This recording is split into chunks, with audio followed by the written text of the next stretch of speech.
R&B Money. We up. Tank. J Valentine. We are the authorities on all things R&B.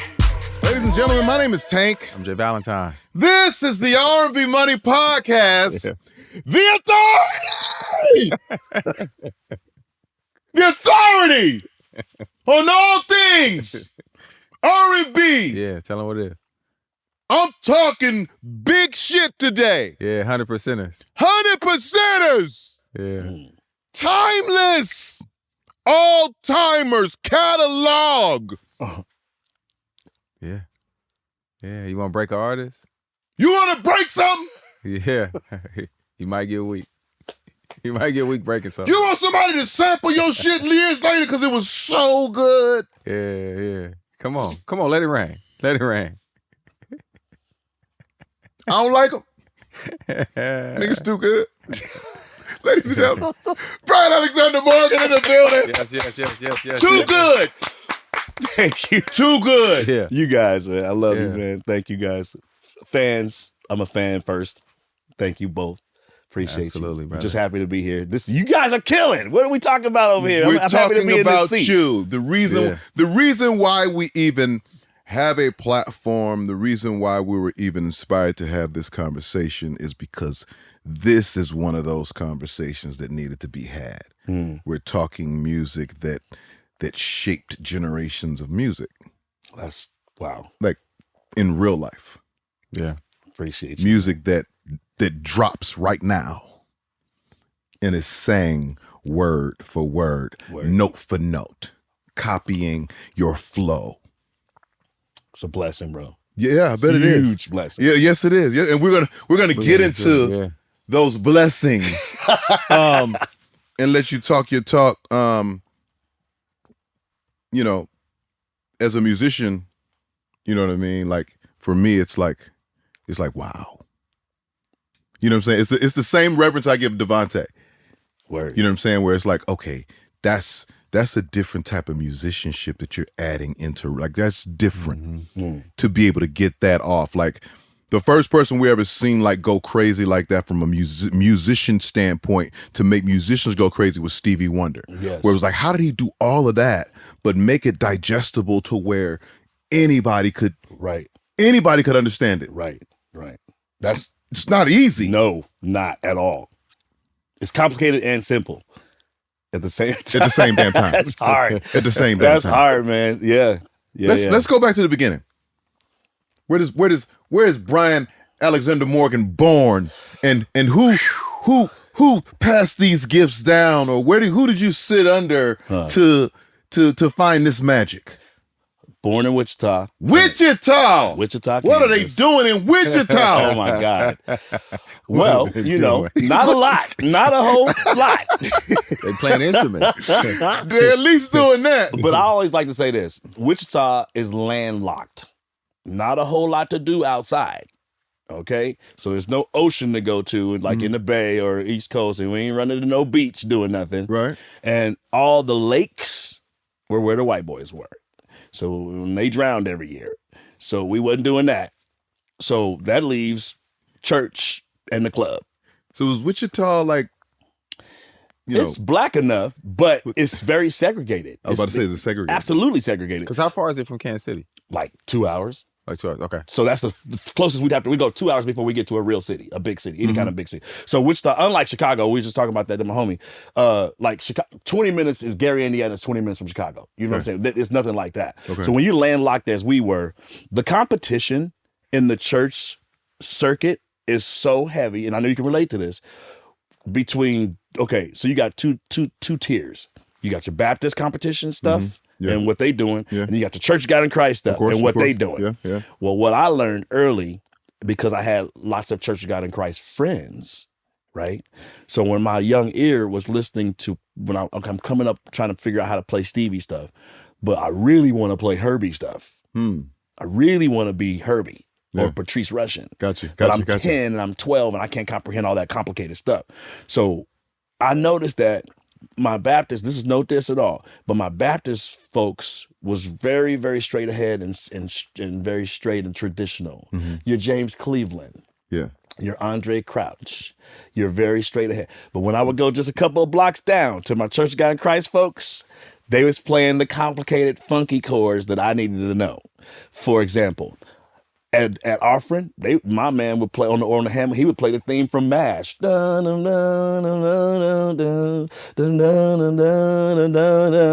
like, what? Yeah. What? And the beat was like knocking. I was like, wait a minute. It's just offering. Hold on. Yeah. And then they might do cheer. I'm sorry. Taxi. Yeah. So that's really Bob James. So I'm like, you feel me? Yeah. They playing this in church. Yes. Oh, yeah. But they were Absolutely. sneaking them in. Yeah. I was like, you know what? What? So I was like, I'm at the wrong church. So I just start dipping into those services and understanding the difference between just how we just worshiped. Right. So all the praise music and the shout music and all those things didn't really happen at my church. They happened in a different way. Like, so I started to get it. That was like 70, I was like 12. But when 1979 hit, when I was 13, and the very first Clark Sisters thing hit big. Is My Living in Vain? That was a watershed moment for people like me who was straddling both those worlds, Baptist, Kojic. So all of a sudden the Kojic people was like, oh, y'all ain't never doing nothing like this. Right. Is my living what? And so once Twinkie and them started doing their thing, it was a wrap. And then by 81, when I was 15, 16, You Brought the Sunshine went crazy. So then I was like, okay, now she's combining my heroes, Stevie Wonder, with the church thing, and I knew that was it. It was my calling. I was like, well, then then that just leads us to commission, which we'll get to. But I'm just saying, So Detroit was it. I was playing, too? absolutely okay. playing in my own church, St. James. I was playing in my Baptist church, but then they weren't really paying like I thought. There's always that. They should, So, but this particular one, he was 13 though. But I was looking at the game, and I was like, So And how much work you was putting in. and I needed stereo equipment. I needed stuff. I needed to rent a drum machine. I needed to sound like Jimmy Jam and Terry Lewis all of a sudden. I need to sound like Prince. Yeah. I need I need that Lindrum. Yeah, you do. I need to rent these joints on the weekend. And so this one Kojic church needed a player, and I just took it. So I left my church and started playing exclusively for this other particular church, which is out of my denomination, but I didn't care. So they let me put my drum machine in the pulpit, and I would play, and I would program the whole performances. Like when I did You Are the Sunshine, it was the drum machine going. You doing this in the 80s? In the early No, 80s. you said 79, really? No. This is like, okay, no. now. You about to say like 82. Okay. 83. So now I'm like 16, 17.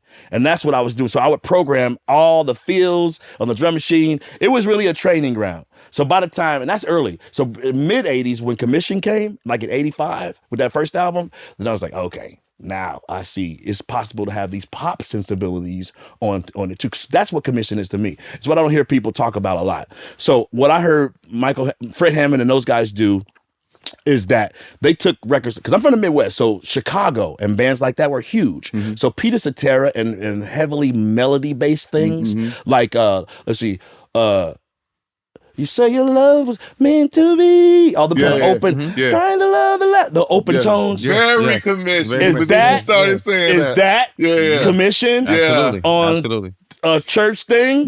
So I made the connection between the Chicago pop joints and black gospel chords. So then I was like, oh, well, this is the thing I want to do, because that was so different from the Winans. The other previous family that had been killing it.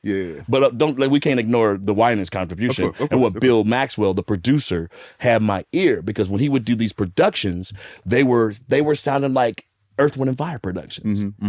I remember Andre Crouch's It's Gonna Rain. I was like, ooh, that feel like Serpentine Fire, kind of like. They was nasty. I was like, whoa, these tracks are crazy. So that's Bill Maxwell, the producer, the drummer, did those records. So that aesthetic came into play when drum machines became more prevalent than drummers. Gotcha. Then Commission took it over, and now you're hearing program and live drums together because they would have live drums too. But the point was they putting these pop melodies on these gospel joints. So Running Back to You, Cry On, all those joints that we loved had, to me, Peter Cetera vibes. And I love that because I always loved Chicago. So that's how it all started as far as my development when I'm leading up to getting out of Wichita. I got out of Wichita because there's a man, J King from Club Nouveau. Sacramento legend. Sacramento legend. Came through Wichita. I had a demo at this point because now I thought I was the Clark Sisters and we thought we were all these things. So I had a demo that reflected church demo. Church demo. No, it was a okay. I gotta interject. Tremaine Hawkins that came out in '85 with a joint called Fall Down on A&M Records. Now, that was to me the hierarchy. I mean, the high bird for what I wanted to do. It was a message joint, but it's funky as hell. Was hitting in the clubs what Clark's had done when You Brought the Sunshine, but now in a new way. So it was like 4 on the floor, kind of housey. So that was crazy. If you look up Fall Down by Tremaine Hawkins, nuts. And so that, and then combined with the Winans, we're doing message music through Quincy and his label. So I was like, man, I think that's what I want to do. I want to do what we do, the message thing, but I wanted to be through a mainstream label. So I started submitting this demo that we had to all the labels, and we got turned down everywhere. But when J King came through town, I had a groupie buddy that he was a groupie of Club Nouveau, and I just never was. Me and we know he's vocal snobs. All of us can be vocal snobs. When they came out with rumors, I'm not like that. I was completely. I totally was. On the vocal. Oh my God, I was like that too. I didn't like R. Kelly. Oh my God. Oh my God. Like, who's this guy singing flat like a lamb and trying to sound like this person or that person? Get the hell out of here. Whining. All of that. 2 years later, right? He's like, okay, right? So in this instance, my friend who was that groupie of them, he went to their show. He followed them to their hotel, like crazy groupie shit. But he always had a tape of my stuff on his person. He gave that tape to J King. J King listened to it. Now this is at the era of Guy. Now remember, Guy is out now. Now we're talking 88. So Groove Me and all that stuff was out. So now J King hears the tape. Now this is like 2 a.m. I'm still with my mom at my mama's house, right? Get a phone call. Steve's like, I'm here with J King, and he wants to take your tape. Now, I had just seen a Word Up magazine article talking about how he was beefing with Timex Social Club because of rumors. And all they was fighting and legal. I was like, not that dude. Don't get that dude my tape. And we, at the exact same time, I had told you I wanted to be on A&M. John McClain was killing with Janet. With Control was out. John McClain was the guy. He had done Fall Down with Tremaine. So I was like, John McClain gets it. We can do what we do through A&M. And so I'm telling J King this. J King is like, what? I will get you a deal at Warner Brothers in 2 weeks if you let me take this tape. And I was like, oh, man. I don't know. And I was like, why they have legal problems. So are you telling him? I'm telling him. You're not rocking him with him neither, though? I'm telling him I'm not sure in this Okay. moment. I'm saying I'm not sure. Then I'm looking around at my mom's little 200 square foot little shack I'm in. And, I'm like, and I'm also getting older and I want to get the hell out of my mom's house, right? So J King's, he said, I promise you, Benny Medina will sign this if you just let me take this tape. I said, all right, man, all right. And he took it, and literally in 2 weeks, I'm washing dishes in my mama's kitchen. J King, phone on the wall, one of them old school, put it on my hair. Yeah. J King's like, you ready to get the hell out of Wichita? I was like, what? He said, Benny Medina signing y'all, it's a wrap. Make a list of all your bills, pay your mama bills, and you out of there. And I moved to Sacramento in 1987. So what's the name of the group? The name of the group was Cache. Cache Dave Y is what the name. It was me and a okay. Okay, don't forget what's the whole name? Cache Dave Y. Okay. Cache what? Dave why, Y. nigga? Because here's why. Because we was trying to fit into the French thing they was doing Nouveau. So it was just me trying to fit into other people's shit. So you didn't really want to fuck with J King, but you kind of want to take his money. No. And once you get in, you come and you in. And he thought it was cool. Respect. You feel me? Because I just had it at Cache. But he was like, we added the Dave Y because it was like, it's French still. Yeah. You feel me? It's French still. Dave Y. Yeah. It's supposed to mean unique voice. Yeah. Right? So, and I have that album, by the way, that never came out. I have a whole CD of it. Okay, so y'all signed to Benny Medina. We signed through Benny. Okay, Jay had an imprint. Of course. Called King J Records. So we signed through Come on, that. I know King J Records. Come on, you feel me? My daddy partner, man. Yo, come on, man. So we signed, and then I did a whole album for Warner, and it never came out. It was on CD right now. I have the whole CD and everything. I wrote every single song, written, produced by me, and I'm 21.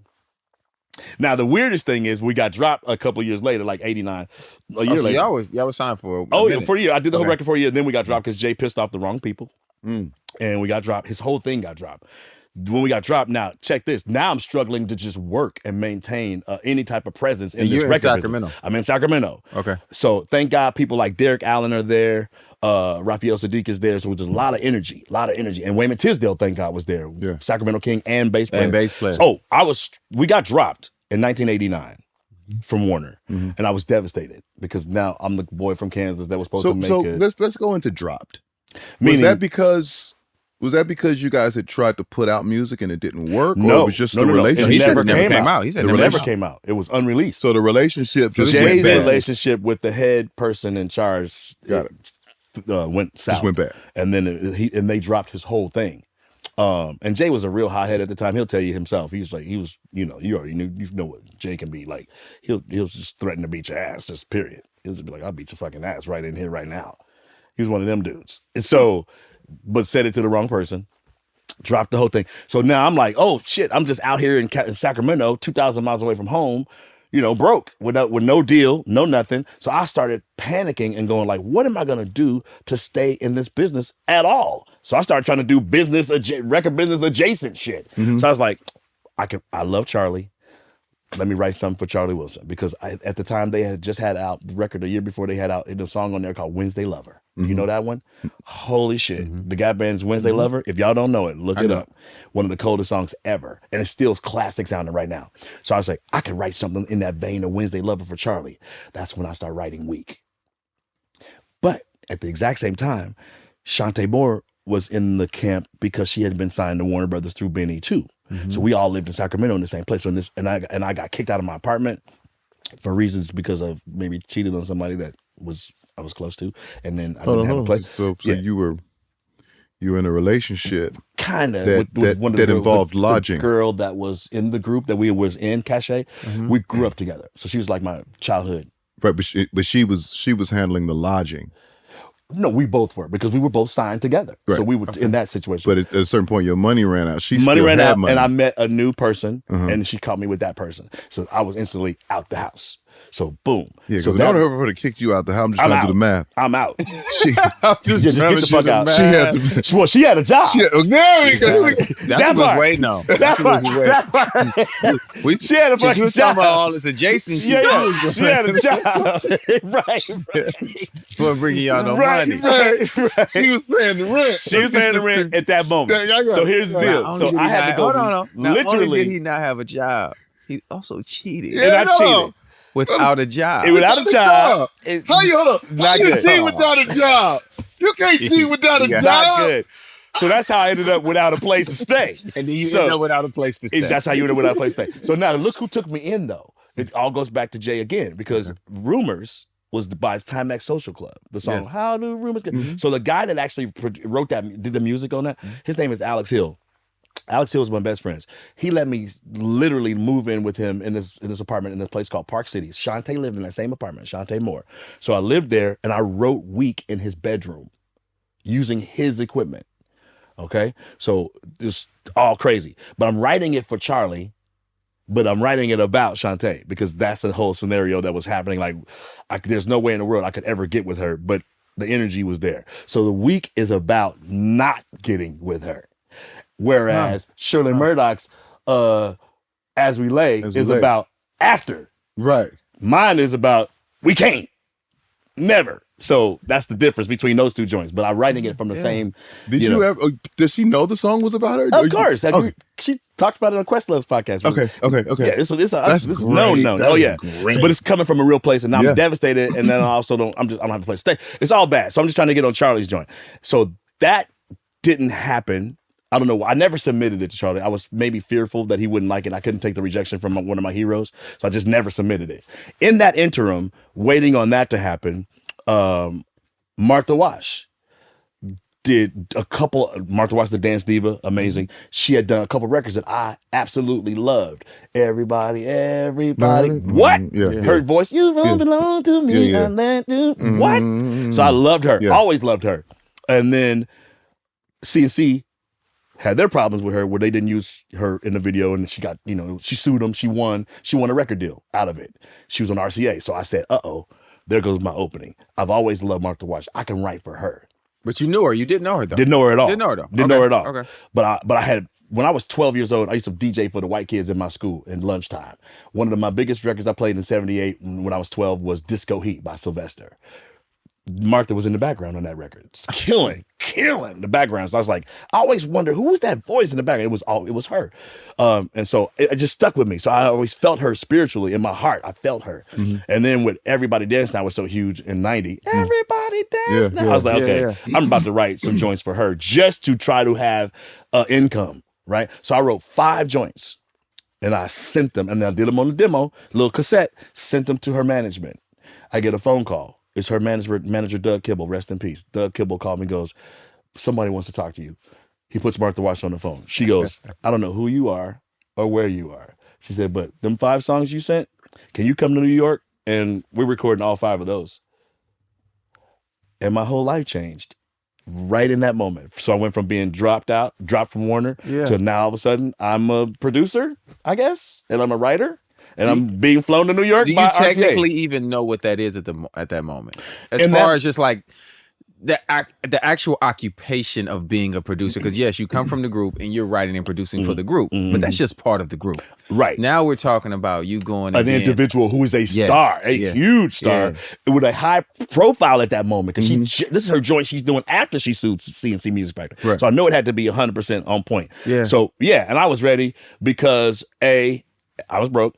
B, I loved her, like with my heart and soul. So I was like, if she likes those songs, then I'm gonna get in here and just kill it with her. I don't care what the hell. I'm going. I've never been to New York in my life, by the way. So I took the engineer from Kansas that I had originally done my original demo with. I took his name is Larry Funk. I love him right now. I hope he's listening to this. Larry, I love you. So Larry and I went to New York, the 2 country bumpkins in Manhattan. All of a sudden recording this dance diva that's a legend. And one of the songs I did on her is called Give It To You. It's a video. The first single went to #1 on Billboard's dance chart. That was my first charting anything ever. A whole year before I ever even heard about SWV. So that's how I got into the RCA world. The A&R guy for her album was Kenny Ortiz. The guy who had this demo of these girls that he told me, hey B, I got these girls. And it was SWV. So let's rewind though. Yeah. How much you get paid? I'm glad you asked, because on my Martha joint, I was like, because did you even know what to ask? I started asking around my friends in New York. I was like, what y'all? And they was like, well, we charge. And I'm talking about Eddie F. and my friends that were doing all the real records with all the real, Eddie F. and it was killing. Oh, they're still on fire. You know what I'm saying? They was killing at the time. And my friend Novell. So it was all those guys I was asking. They were like, well, we do about, 20. I was like, there's no way in hell she's paying me 20 G's a track. No way. So I said half it. I said, let me just do 12.5. And they did 12.5. And I was like, cool. A joint? What? 12.5 a joint. I did 5 of them joints. I was like, I'm good. Look, and I got me a little new Celica, little 1990 Celica. What? You ain't got the rims on it? They got wait a minute. The motherfuckers? No, not that one. Because I was like, this is too cheap to put rims on. I knew better than that. But you still living in Sac too? Still in Sac. Okay. You don't go back to Wichita? Oh, never. No. Oh, no. People had to die for me to go back there. Shout out to Wichita. Shout out to Wichita. Somebody gonna come back. But Pete, so after that, but the album didn't do what we thought it was gonna do. Okay. But the single did really well, and that was my introduction to the dance world. So I made connections that I would have to this day. Yeah. Really important dance people that I fuck with right now. And 5 joints on there. 5 joints on there, and it changed my life. And there's a ballad. Matter of fact, it ties right into that right now. One of the ballads called "Now That You're Gone" I did on there, and I did a real ballad on her. People aren't used to hearing Martha Wash on a ballad. I did this ballad called "Now That You're Gone," and I did it in the vein of George Michael's "Careless Whisper." Mm-hmm. Never gonna dance again. That vibe. I wanted one of them. 808 and Martha killed it. And the Quiet Storm started playing it all over the country. But right now, as we speak, it just came out 3 weeks ago. That same thing I did on Martha in 91 is now a house record. and it's blowing the fuck up on the house charts right now. Enjoy yourself. As I speak. Yeah. It's crazy, right? How it all comes back around. Yeah. And I got a couple come back around. Can I give you one? Yeah. One of the joints from the unreleased Warner Brothers Cache album, a joint on there, a ballad called If Only.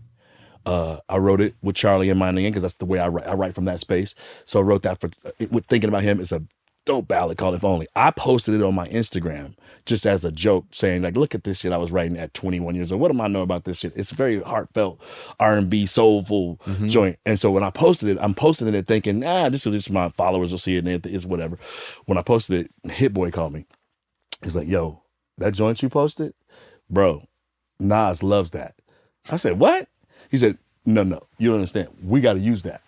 I said, that's on an unreleased. He said, can we use it? I said, yeah. He said, I'm going to need you to come in, produce Charlie's vocals, and redo some of those keys. I said, done. So we went to Chalice, cut it. This was like 2 years ago. And now it's on the Nas album as a song called No Phony Love. That's great. With Charlie on it. With Charlie on it. Produced by me. Yeah. Wow. Yeah. The vocals. So is that the first time you ever worked with Charlie? After all those years? We had hung out because Charlie started coming to my house when SWV got huge. Charlie was coming up to the house. We was hanging out. Really? Oh, we was playing drums and trading keys. We hung out. But a lot changed in his life between when SWV was big and by the time he came back in the Kanye spaces and Snoop and how he came back. So we had to get reintroduced. It was a decade between that time.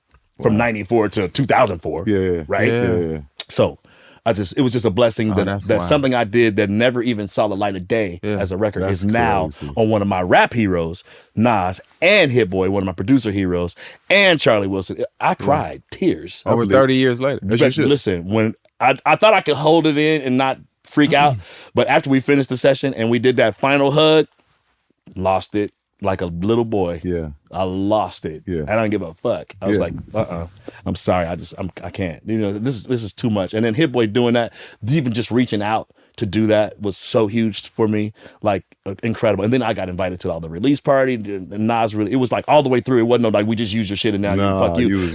I was in there. Like he make sure you here B for this release party and you're gonna be part of the content. And it was great. Wow. And that was 2022. 2021, whatever that was. And then after that, here's another one. I worked with, Pharrell had this girl group. This was in 2000. He had a girl group. 3 girls in it. One girl was Vanessa Marquez. She ended up being the voice on Justin Timberlake's Talk to Me, Boy. That's her. That's Vanessa Marquez. Then this other girl, you probably know her as Munchie. Latrell. Are you hip to Latrell? Dope. Oh, she's on the circuit as being one of the dopest background singers in the game, especially in the live world. So Latrell, I did a song with her called Mistake in 2000 for Pharrell. Never thought nothing about it. Random. Wale is at DJ Khalil, who is one of my best friends and one of my partners that I work with at his studio. Khalil it's just they're working. Wale and him are working. This is a few years ago.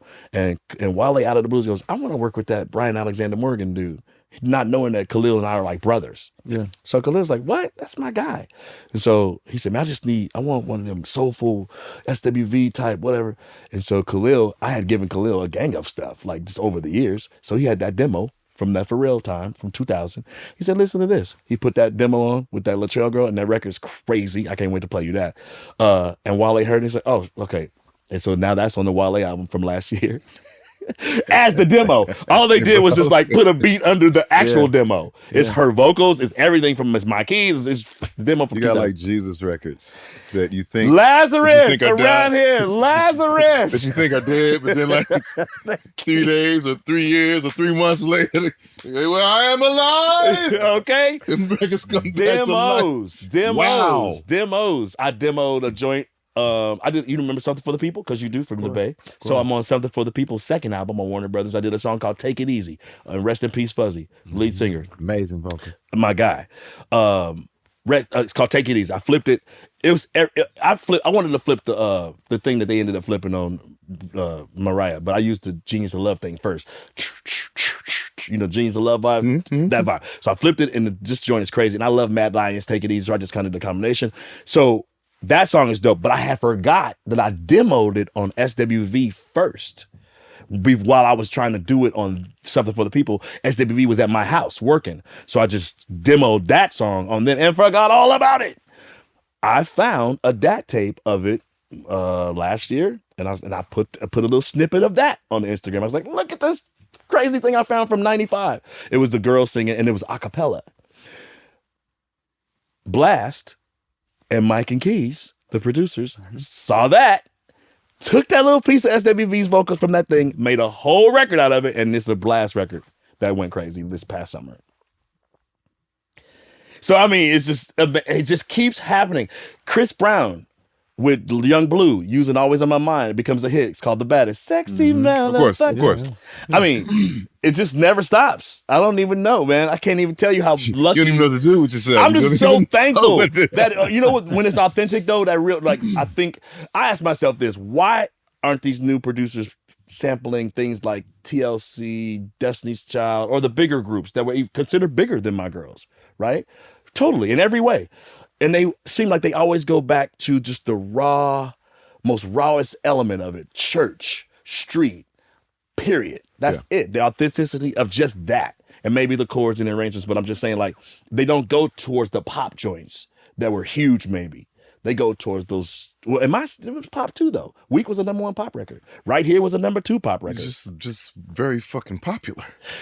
But it's unapologetically black. But I was about to say it's that. There's no cut on that record though. That is raw, real blackness. R&B at its finest. It's blackity black. Can we go back to the demo that the guy let you hear and said, "I have these girls"? Kenny Ortiz, yes. Called SWV. Yes. In that conversation and how you get into that room. Wow. Oh, because I was already there with Martha anyway. So here's how that happened. So when he sent me the girls, he was like, "Hey, I've been trying to get these girls signed. Haven't had any luck. They've been shopped around and no luck." He said, "I got a feeling with your style, that's going to be what they need." I was like, okay, cool. So send me this. So back in the day, Federal Express did a cassette. I put the cassette on, and the first thing I'm struck by is Coco's voice, that tone. I was like, whoo, because I love Gwen Guthrie. And that was the closest thing to Gwen Guthrie I had ever heard. And Shirley Murdoch. Yes. It's kind of like a cross between Shirley Murdoch and Gwen Guthrie. So I was like, ooh, that tone, I can work with that. I know I can work with that. But then she was really sharp, singing over the notes all the time, like super sharp singing. So it was like, really, this is too much. And she was singing really big and loud all the time. So churchy. She used to sing in choirs type of thing. I said to him, man, if I can get her under control, like, I think you got something. So he said, okay, dope. Now, and remember, I purposely hadn't played him Weak or nothing like that yet. So I played him Right Here, and I think I played him Always on My Mind. He's like, yeah, cut those. Let's cut those. You'd already had those. I had those just sitting around. Just in the cut. Yeah. And that you were writing because the Charlie thing was from way back in '89. So these were all Charlie records? No, The Week was Charlie records. Okay. But the other stuff was just me doing stuff.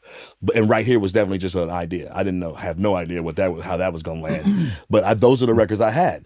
And so I miss those days when I used to just have records. Yeah. Right? Like I would just go in the studio and just we would just make records. Yeah. We have nobody in mind. No, you're just doing some dope shit. We would just make records every day and feel good doing it. Oh, felt great. And it translates, because the truth of that translates. When you're just doing something that's not contrived and you're just feeling it, I think that's that's the answer to why they keep using the stuff, if you really want to be honest. It's because it was from a real place. Yeah. But in that instance, I played those things for him. He said, oh, hell yeah. So he asked me, he said, when you come back to mix the Martha, can you record? Now, I said yes, thinking, okay, she's dope, it's gonna be cool. But in the interim, something happened. Kenny Ortiz came from New York, from RCA in New York, to a meeting at RCA here in LA with the head guy, Skip Miller, rest in peace. When he went to this meeting, he was walking through the cubicles that you do at a record company, and he heard a demo playing. And it was this guy, Jeff Bowens, who used to work at King J Records as a cleaning up the place, vacuuming, cleaning. That guy. So now that same person is an A&R person at RCA now. This many years later, he's playing Weak, my demo that I had done in '89. Kenny Ortiz walked by. He says, I know that voice. That's Brian Morgan. What the fuck is that? And so Jeff played the rest of the song. Kenny called me. He's like, how the hell you gonna not send me this when I asked you to send me shit for them girls? I said, because I want that for myself, maybe? He's like, nah, bro. You got to record this when you come to New York. Fuck that. I said, I don't know, So Kenny. you're still in artist mode too. I'm thinking I am. Okay. Right? And so he goes, I said, I don't know, man. Kenny said, I'll give you 10 G's just to demo it. I said, cool. Money talks. So when we're there, I'm finishing Martha, I just decided we cut Week. And that's the famous thing you hear Coco talk about. She didn't like it, and she really hated it. Coco did not get it. She didn't understand what it was about. She was like, I don't like it. So I was like, I started to get, at first I tried to be cool, and then it got ridiculous. And she hid herself in the bathroom and wouldn't come out. And I was like, oh my really God. didn't want to sing the she song. did not like it. No, for real. She ain't lying when she says it. And so I told Kenny, I was like, man, I'm cool, bro. I don't need to do this. I'm good. I'm not trying to force nobody to do my shit. She came out. He did, I don't know, he sweet talked her some kind of way. She came out. And so when she finally got on the mic to cut it, it was through such an attitude. But I didn't care at that point. I was just like, I'm not letting a single line go unless it's exactly what I want. Because now you tried me out here. Yeah. So every line is what I wanted. And if you hear the demo, which I will play for you, the demo is exactly what she did. It's like everything on the demo is it's there. So when I play that demo for people, they like, holy shit, like everything is there. The ad-libs, every single thing. Because she wasn't an ad-libber. She didn't like to ad-lib. So I was like, there's no reason for me to pull teeth. Let me just let her do what I did, all the ad-libs. So that's how that happened. And then we get the million seller number one. So they're signed at this point though. No, we cut it when you do it. Then they got signed. So Kenny Ortiz is paying all this out of his pocket. I think that, I don't know how much he paid out of pocket, but I think in that moment he had done lots of demos with lots of people and stuff. So I think they got signed after that for sure. I knew that they were signed. All I know is once that happened and the week was recorded, they were signed in for sure. And then we they had a real budget. Then they came out to Sacramento and we did I'm So Into You in Sacramento. And a couple other things, Sisters with Voices in the House and a couple other things in Sacramento. And then we went back and I think I did Always on My Mind in New York. I did. So it depends on what it was, but some things got done in Sac, some things got done in New York, but it all got done. What were you programming on? Woo, but that time, now that's funny you asked, because on the Martha Wash stuff, I didn't have hardly anything because I was so broke. So I had a 909 drum machine, and we used to MIDI it with this Elises, 6-minute Elises. Remember that Elises? I do remember the Elises. Absolutely. So you want your percussion and your live acoustic sound shit from that, and then your hard hitting shit was the 909, because that's what house kid music, they was boop, boop, that thing. So then we had that, and then that's how I did all my Martha Wash stuff. But after Martha, the MPC 60 came out. 60. So the very first MPC 60 was what I did all the SWV's first album stuff on. Okay. Right Here, I had to remake that because I had already done it on 808 back and staying in my friend's apartment when I still lived there. I had to recreate Right Here, and I had to recreate Week from 89. So I had to recreate that demo. And what year are we in now? We in 91, going into 92. A couple years. Okay, yeah, a couple years. So I had to recreate Week, all of that, and I did. And then I created I'm So Into You. The funny thing about I'm So Into You was it got reduced down to what you hear, because I was such a fan of people like Eric Sermon and the hip hop guys. I'm a hip hop head, period. Like, people don't really know how much of a hip hop head I am. So much so that when I was in New York, I was like, I'm not gonna be in New York and not go see Eric Sermon. So I went to his joints and watched what he was doing on that workstation, the Korg workstation, how he ASR 10. So you was just going and finding people. Oh, bro, I was like, I just like to be around I went to meet Bob Power because I love the way he mixed the Tribe Called Quest records. I'm such a sonics and frequency. You're a scientist, for sure. Oh my God. So when I just wanted to be in the space of, I'm like, them Tribe records are brilliant as far as how they sound.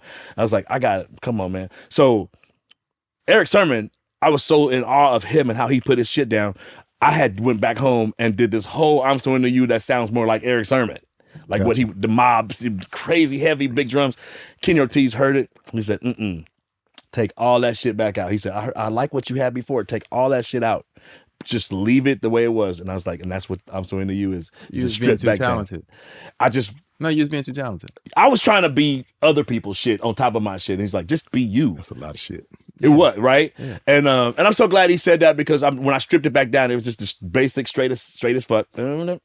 What keys were you using? That's a Korg. That Rhodes is a Korg DW. What was it called? 01W. 01W. 01W. Yeah. That's a Korg 01W. Concert jank. Yeah, right? Yeah. Korg 01W. And then my bass on I'm So Into You, I used this SH-101 from 1981. It was pre-MIDI. Old as fuck. And I had painted it. And that was just my little bass joint. That's the same bass on always on my mind. I was always bending my bass lines. That was my kind of signature. So, bend the shit. But I was like, let me put this 808 in here though. Let these kids know we still, I'm still street and still fucking, want to play in the clubs. So I put the 808 in there. But the biggest a compliment I ever got was from Rodney Jerkins when he said, and you could look at this on YouTube, it's on YouTube, an interview with him interviewing me. He said, the reason why I'm So Into You changed the game in R&B for him was because it was different from Jimmy Jam and Terry Lewis's approach, which was just to play. And they're playing straight through. No samples. Teddy Riley was playing, mostly no samples, some hits, maybe some one-off hits, but it's still playing. He said, I was the first producer that chopped shit. For example, the hi-hat, that's a sample from a record, but I chopped it and let that be my hi-hat. Instead of playing the hi-hat on the sound, I want that loop to be the hi-hat because it made it dirtier and nastier. Yeah. And then when I did play my in order to keep it more like a sample, I just sampled myself. So every time you hear it, it's the same thing. It's not me playing it in different velocities. No, it's a sample because I sampled myself. But that MPC made that possible. So now I'm chopping my own keys, putting them back in the thing, and I'm playing myself like I'm a hip hop producer. I'm sampling my own self. And that made that sound different than Teddy and them. And so all of a sudden you had a record that's not New Jack Swing, coming out of the New Jack Swing era, in a big hit record. It was a gold single, number 6 pop record, and a number 1 black record that's absolutely straight as hell. No New Jack on nowhere. Yeah. And then when I get to that break, you're not pop. I want to remind them. I'm still chopping shit. So those breaks, and that was different for R&B at that moment. With a straight ahead girl group R&B song that had that element in it, I think people perceived it as, oh, what kind of street nigga shit is this? Okay. With some real singing and some church. Wait a minute, this girl can really sing. So it's kind of like what I said about you. You represented a real voice from what I know as the church and commission, but on these ridiculously hot urban beats. That's what you were to me. Yeah. When I heard you, I was like, yeah, there we go. You too. Same thing. You guys, your beats were properly done. This is what I'm trying to say. Yeah. And then you still got the truth of the voice on it. Right. No, it was, when SWV came out, it just, like you said, her voice cut through. Her voice cut through. And now it all makes sense with, you being from the Midwest, yes, sir, moving to the West Coast, and then kind of moving again to the East Coast to produce. Yeah. So you getting all of these different mixes, and of course you're not going to produce the same way that Teddy, who's from Harlem, exactly, is going to produce. You're going to produce with a little bit of the Club Nouveau, and with a little bit of the Midwest, all of that, with the church, absolutely, and kind of being a transplant in New York, right? You know what I mean? So your hip hop is going to be different, and it was, yeah. and it makes so much more sense now, yeah, because that's the truth of it. Yeah, that's just the facts. That's the exact facts. That's why it happened the way it sounded, and when all the ad-libs she does and all those things like that, that was me dialing back the church. Like everything can be, it was very specific. If you listen to the ad-libs that she's doing, placement was really important with me. Like every single ad-lib. Well, that's just a science of old school records that is tough to figure out in a new age, because now we're in the age of no ad-libs. Right. You know what I'm saying? Right. But back in that day, the ad-libs were just as important as the they main. were as almost the a hook whole of the nother song, especially toward the end. People are singing the ad-libs word for word. Yes. Right. Because of the science of how they're placed. Right. It's a part of the structure. It's a part of the structure. For sure. That we're missing in today's time. And I think it's just only because music is moving so much faster, and the pieces of the record are so much shorter. Yesterday, somebody sent me this image, Instagram, of this little Asian kid. He's got to be like 4-5-year-old kid. And he's running through all these classic songs, hip hop and R&B songs, right? And he gets the I'm So Into You. And that little boy does the ad libs. When his mama is prompting him, she sings the thing. She's prompting him. She goes, I'm so into you. And then he does the ad libs. I'm so into you. I was so done that he did the ad libs. Yeah. I was done. It almost moved me to tears. Yeah. I'm like, he could have done any part of that. He's doing her ad libs. So if you look at my Instagram, it's that little kid. It's doing that. And that's going crazy on that. It's viral because he's so cute. It's like a little 5-year-old. And when she says, come and talk to me, he goes, really wanna meet you. He's answering every single thing that she prompts him. It's great. It's amazing. So again, full circle, the new generation they still own it, baby, because these kids are taking it to their kids. Yeah. And Jimmy Jam told me his son did a paper on me in college. What the hell? Bobby Ross Avila called me with his kid in the car because the kid did a playlist and it's almost all SWV. He's like, B, I didn't tell this boy nothing, but look, he's 11. Yeah. So I'm saying, holy crap, man. Like, this is insane. This is insane. That's 3 generations in. Yeah. 2005 now on JoJo, when I did the week on JoJo, that's a whole couple generations. You know, that's crazy. Now she's in her 30s. But she was 15, whatever, when we did that. Bro, Usher, 15 when they brought him to me at my house in Sacramento. I did a song on his first album called Crazy. It's a lot. It's a lot. I'm feeling like the weight of it all now. Like, holy crap, man. Come on, man, Rain. Okay. So thank God a 2000 XL came out in 96. So I got that. Now Rain is a product of when I got that. But you said the 2000 XL? MPC 2000. So now we done upgraded to the XL. Yeah. Keeping it. I know. Keeping the musician. You feel me? I know the box. Right. And the little, and it's had another little sound to it. Mm-hmm. But Layla Hathaway is the reason why that exists. Ooh. Because in 94, I had always wanted to work with Layla. And my best friend, one of my best friends, and my current manager is James Mtume's younger brother, Jeff Foreman. And Mtume's younger brother, Jeff, is like one of the most musical, dope people ever. He was in them sessions with Teddy Pendergrass and Stephanie Mills. He was in there as a kid watching his brother produce those records. Right. So that's my guy. And he's a househead, huge househead. So look, he signed Layla to Virgin in 89, 90.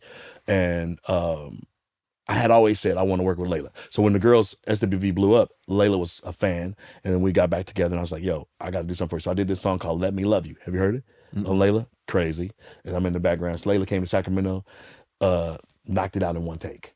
Insane. She played a whole game. Gallagher had a Gallagher machine, the stand-up kind. She beat my high score, went and did the vocal, and got back on the plane. Gallagher is so important. Okay, Gallagher, right? That's such an important part of the story because that's my shit. Come on. Gallagher is right? You gotta make sure it grab you so you can get the double man. Now you got 2 guns. And the music. Come on, man.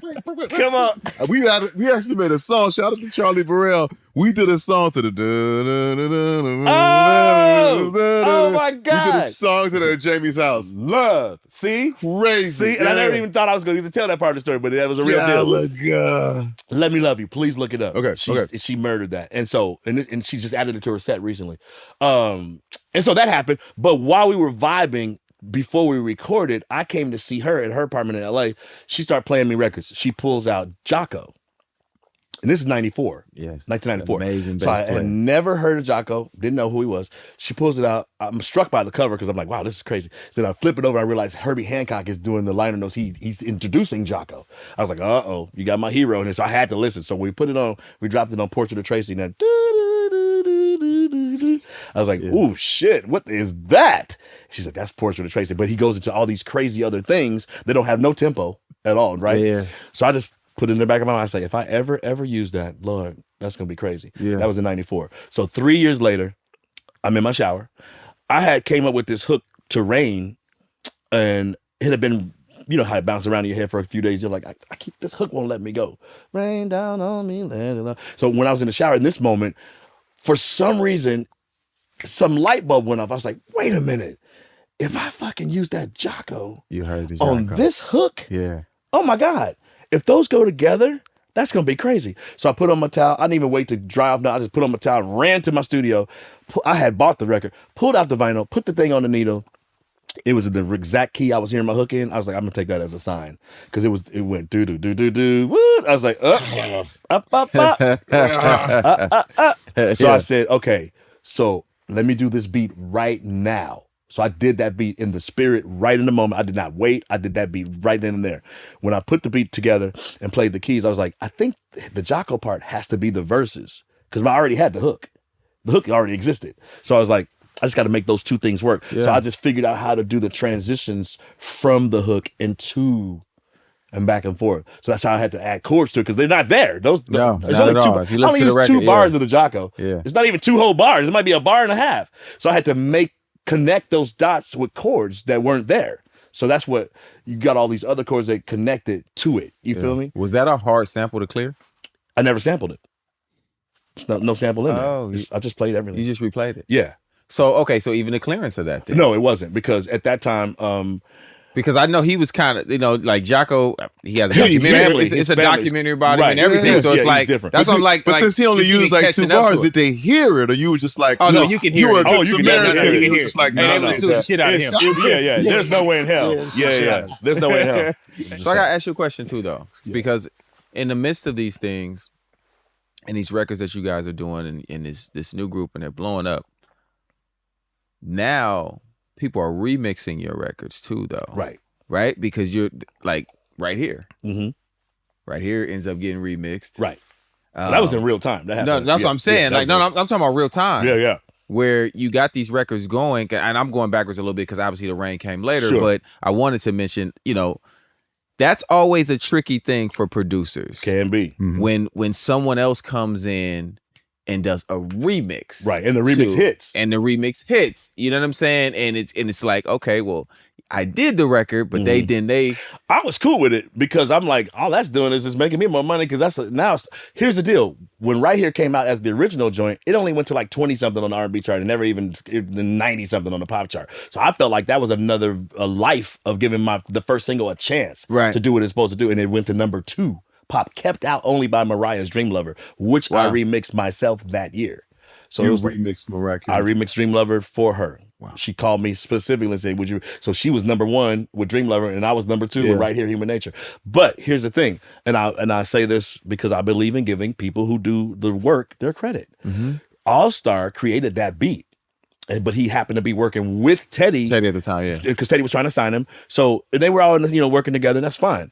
But again, All Star did that beat. Yes. I know who did those drums. Right. Okay? No, All Star's amazing. It's my man. Yeah. So I was like, when it came out and it said remixed by Teddy, I was like, that's All Star's joint that Teddy put some keys on top of. Mm-hmm. So that's a difference than remix. When you do that main beat, that's really the remix of the thing. Because now you're just playing keys that already existed. First of all, they're already in the sample. Mm-hmm. So now you're just shadowing the sample, trying to make it sound like Human Nature. I get it. And that's fine. But here's the thing. When it says remixed by Teddy Riley, people presume that he did the whole thing. Yeah. I didn't like that. So, but I didn't say nothing at the time because I was like, you know what? I haven't met Teddy yet. I don't want to start no shit. But it also, on the flip side of that, it also pushes the record higher with a DJ hearing it. Absolutely. With all the ancillary things that come along. And I think that's the part of the business that people sometimes overshadow and overlook. Right. When it's just emotion involved of like, yo, well, such and such. Right. Well, if it just says, at this point, if it just says produced by one person who is a newer producer, it doesn't have the same cachet. It don't have the same cachet. See what I did there? Yeah. See what I did there? I don't know. The who? Dewan?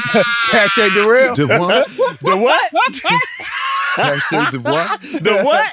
But we here on our platform, man, we try to give the real information. Yes. And I think a lot of times people, instead of having the full information of how the business works, right? They just go off of emotion of what I wouldn't have done, and this person can't touch my record, I wouldn't have. Well, sometimes that record never happens, and it cannot happen if you just want to stand on it. And I was quiet for 30 years.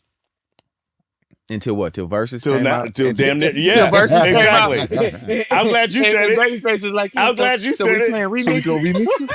Oh. It was a cold flow. And Snoop Didn't know Snoop was it like, bro. wait a minute, that's B Morgan shit. What the fuck? Everybody was like, wait.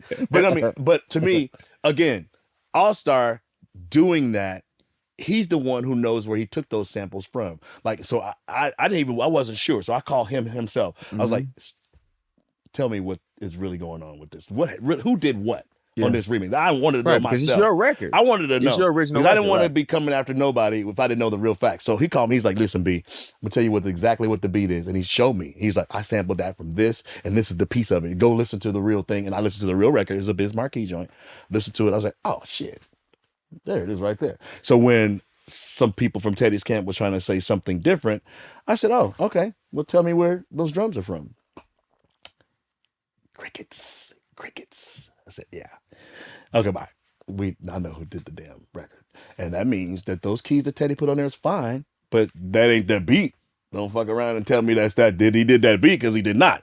So it's all good. And again, I'm happy that it was successful and it worked the way it worked. Kenny Ortiz is the one who had the idea to do it in the first place. So you got to give him his props. Yeah. As an A&R person, he literally heard that. He's like, and by the way, that's the first commercial mashup that became a hit record with two songs playing together on top. My melody and lyrics were right here on top of the Human Nature bed. Yeah. That's the first time that ever happened successfully. It's ridiculous, Yeah. right?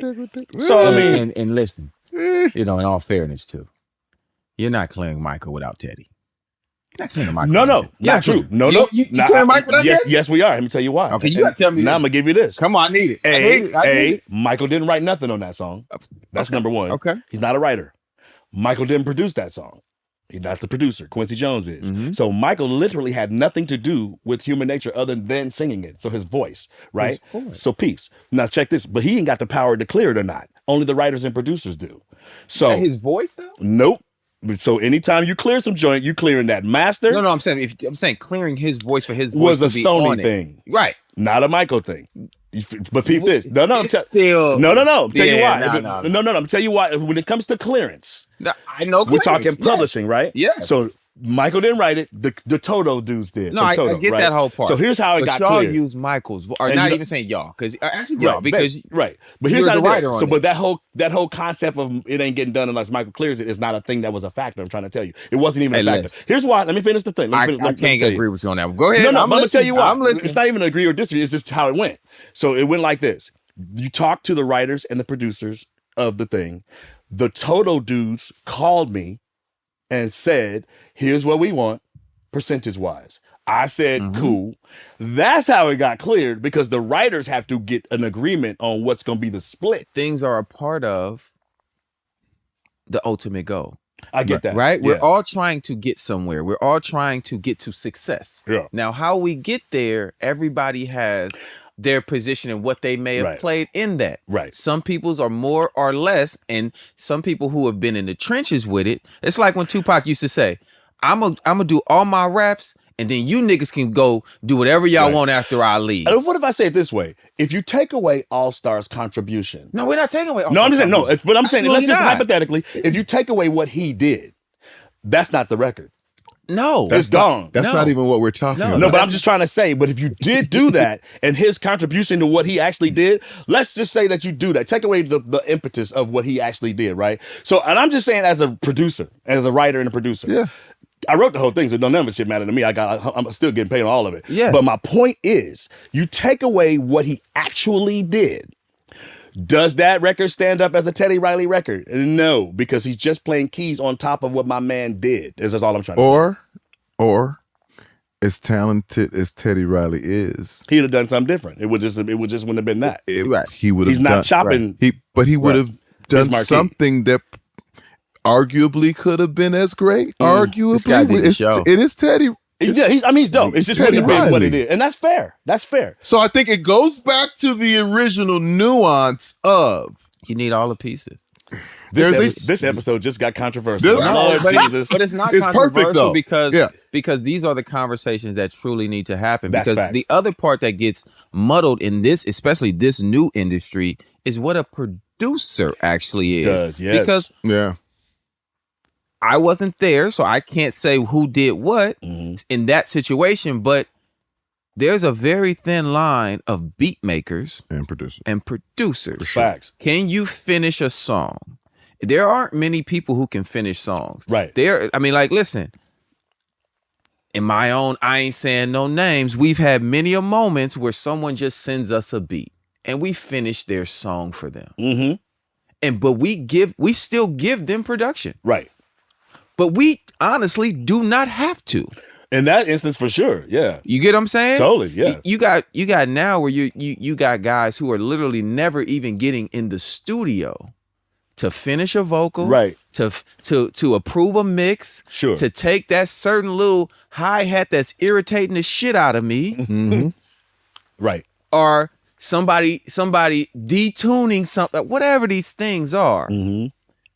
These guys are calling themselves producers. So when they're listening to a Brian Alexander Morgan argue your point the way you're arguing, that can be taken as, if I just did that, if I'm the one that chopped up, blah, blah, blah, I'm the producer.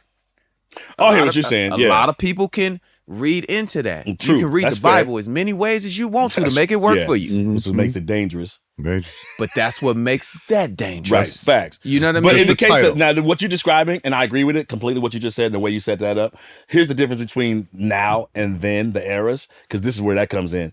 People like All-Star back then are not the same as these beat makers today, right? No, All-Star, that's what I'm saying. We started that. When we first mentioned his name, I know exactly who that is. And like, the reason why he was able that man's amazing. Right, the reason why he was able to do You're the One by himself. Yes. Because he could produce their vocals, right? So these kids today, not so much. So I feel you. Yes, but we have to give that information now though, because it's very tricky, bro. It's 5 guys producing one record now. Oh my God. It's like, oh well, I sent the loop, so I get it's like nice. And that's crazy, right? But it's like, I don't know how you totally feel about it, but I kind of think it's very a fun way of the way they're producing, because it's like it is until you got to do the business with them. Well, that's on them. Look, Jay, they bought a loop that they didn't even play. No, that's on them. But I think it's something very cool, just very new age. The collaborative side of it, the yes. collaborative 100%. side of it, where there's a guitar guy over in Australia. Yes. There's a beat guy in the UK. Right, I love all that. There's I do too. Like, I do too. That right there, I think has given way for. What was I say? But are they session musicians? Are they session musicians? That depends on their agreement with each other. Right. Because if they're agreeing that we're all producing together, then that's what it is. Because in this day and age, there are a lot of guys who played on records in the Motown days, in the Quincy days, who would be kicking and screaming saying that they're producers. Well, no, but writers. But again, they created writers. But then again, it goes back to what you agreed what to. You agreed to. And what you were brought in to do. I gotta hear about the next one. Let's go to the next one. Come on, Let's go. Anything. All-Star. Same shit. Killed it. There you go. When we had to pay a lot of money for that sample, though. Now that's the sample. Now y'all in the Wu-Tang. Now y'all in the Wu-Tang. No. That part, they were fine with that. They did a fee, I think. But the sample comes from a record called Get Up and Dance. That is from a group called... not the Cream, not even... All that was...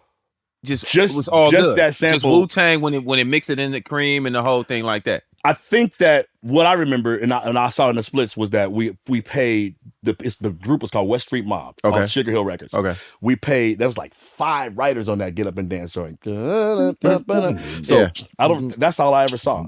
I didn't see any other splits for any other thing. Damn, the so Wu-Tang, they might did it on the house. They might know they got a fee, and it might have maybe a flat fee. Somebody must have worked a flat fee because clearances was already so dicey because of that Get Up and Dance joint. They didn't clear it before they released it, and so they had to do it after the fact. And so that was problematic. Yeah. So now you're on Free Willy and you're on Above the Rim. Right. Oh yeah, y'all with cracking. 2 different records. With 2 different records. Yeah. And Above the Rim was $2 million right out the gate. So did you ever get to that 20 that you had talked to your guys about? And you was like, I got no way I'm gonna get 20. That. Yeah. I was like at 50 when at my peak, and then when Napster came out, and everybody was all fucked. After Napster, I think we all. Yeah. We was after Napster, we was like, oh shit, it's over. Because when people could just burn shit, Napster, LimeWire shit went bad. It went super bad, super bad. You know exactly when, like, and you know when your fees change.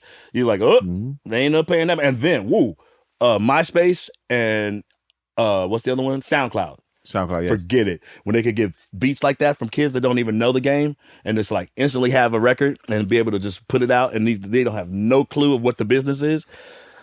We've been going downhill ever since that one. But hey, I'm still Are here. we going downhill though? Nah, I think we're figuring it out. I think it was. We were going down here for a minute. I think we leveled off. The music business, not the actual music itself, but I think the business needed a cleansing.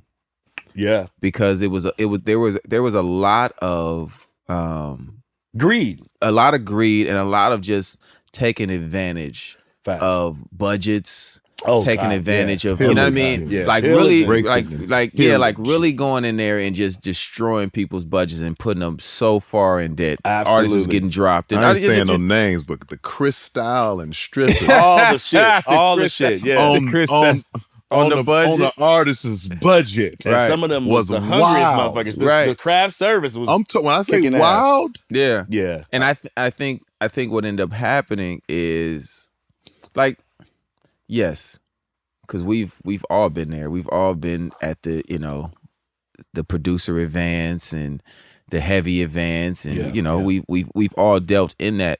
But then I think from us understanding the other side of the business side of if you can make the projects for a cool price, you can actually see some back end money. Right. You know what I mean? I just think that a lot of producers just didn't care. Right.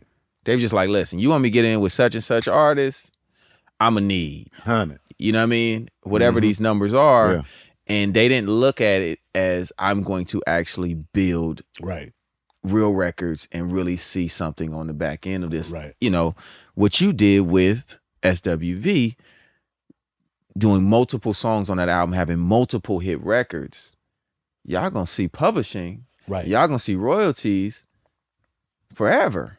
You know what I mean? And I think that a lot of producers, and just not even just producers, just people in the industry in itself, it was a very quick money scheme. Right. If I get hot, I'm just gonna start just take and tax. Right. You know what I mean? And I think once the internet kicked in, it leveled it out, didn't it? It leveled it out. Real quick. It leveled it out. But then it also tilted it once the labels went behind the artists and now they did deals that they didn't include us in, and now we're dealing with the Spotify part of it. Right. Like, okay, now we're not even in the scheme of the whole thing.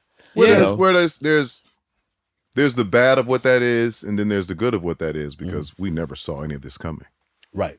So we're looking at, although these new platforms, now that we have an understanding of what they are, although adjustments still need to be made. Absolutely. It's still some money that 10, 15 years ago we never saw coming. Can I ask you guys something, both? Like, we were talking about this the other day. So, don't you guys miss the idea of when you got a plaque and you understood what selling those units meant, and when you could associate that plaque with real, actual things like, I know I moved this many units to get this plaque. Today's version of that, when people be getting plaques, I just be empty inside. Like I have no feeling, because what does it even mean? Like when they're trying to do the measurement on the streaming side, and who made that measurement and why, and what is it really? What's the equivalent to? Thank you very much. And it's so tricky. I've tried to figure the formula out. I'm going to say, for me, I don't care. Send me my plaque. We want the plaques. I'm just saying, but does it freak you out that you don't know what it really means? I have no, it does not. No. But because what I do measure it in is in the people that actually show up. So that's when that's how I know what's real, right? Because records can perform great, but do people actually want to see you? See, because you're an artist, you have that. I'm a producer, not an artist. Well, no, even for artists that you do records for, right? Are you creating the records that connect the artists to the audience? To the audience. Certainly trying to. And that's where you see, like, let's just go back to SWV. where they're on the road right now, Yes. getting real money, killing. booked and busy, Killing. and guess what? For years. Those songs are Timeless still record. connected. Yeah, and I'm talking just did sold out Wimbledon like a couple No, months it's ago, and I'm not with the listen. Greek, and they. So for me, it's like I measure it in people. yeah, You know what I mean? that's tangible. And so I know, like, okay, when we see our plaques or see whatever, it's like this. Oh no, this is real because they're right there. Yeah, yeah. All those people from that plaque, they're I just think we're paying attention different now too, right? Because even in those days, obviously, most people didn't know that there were warehouses full of unbought records. Right.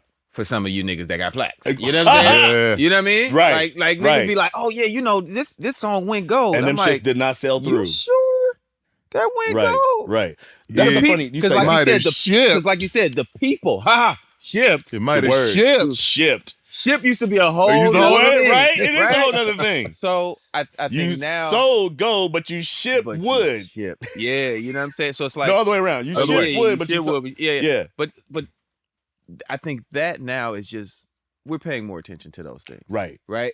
Obviously there were people back in those days that were paying attention to it and knew what was going on. I wish I was and knew there that when the Candy person Rappers was getting right. I wish I was going there, or through. we got to be. Somebody got to be there on our behalf when they were creating the new system that they're going to measure shit by. Like, I don't know if there was any of us there going, "Hey, what are you saying that a stream represents what now?" Right. No, But you How could had we to have make been it make sense because think about it. We used to have, manufacturing costs. We used to have buybacks.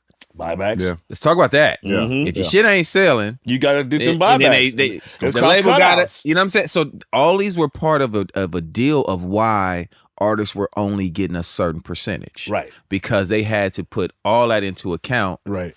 What could possibly happen. Right, Now, and right. when you have records like you guys have, then all that shit's out the window. Now it's time to renegotiate. Right. But when you're doing that initial contract, You don't have that leverage. you don't have Absolutely that not. leverage and all of these things. It's like, and people will be like, oh, they give you $1 and they got to make $1.25 back to even it out because of buybacks, because of All that. all these things that were in those deals. Now Video cost. we all talked of it. about $700,000 video over here. Holy shit. Which one? got a couple, Oh man. Were they all Ooh. successful? huh?